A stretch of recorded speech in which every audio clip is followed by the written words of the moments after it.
Un planning d'examen bien rempli, Grégoire a un maximum de connaissances à stocker.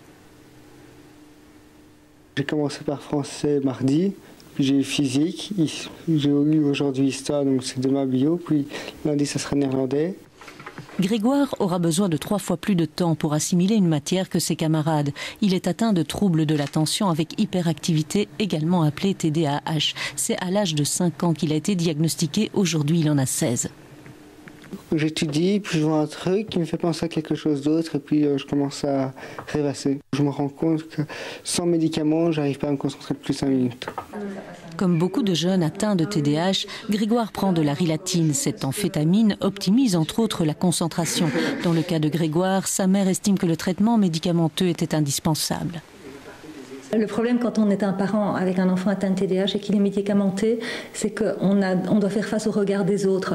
Toute l'année, tout le temps. On nous culpabilise énormément en tant que parents parce qu'on médicamente notre enfant. Aujourd'hui, la rilatine figure dans le top 10 des médicaments les plus vendus en Belgique chez les moins de 18 ans, un chiffre qui interpelle. Il y a effectivement certains enfants qui reçoivent des médicaments dont ils n'auraient pas besoin et certains autres pour lesquels ça pourrait les aider qui n'en ont pas. Donc c'est évident que c'est important de bien évaluer les choses et peut-être pas de les évaluer en un entretien, mais de prendre bien le temps.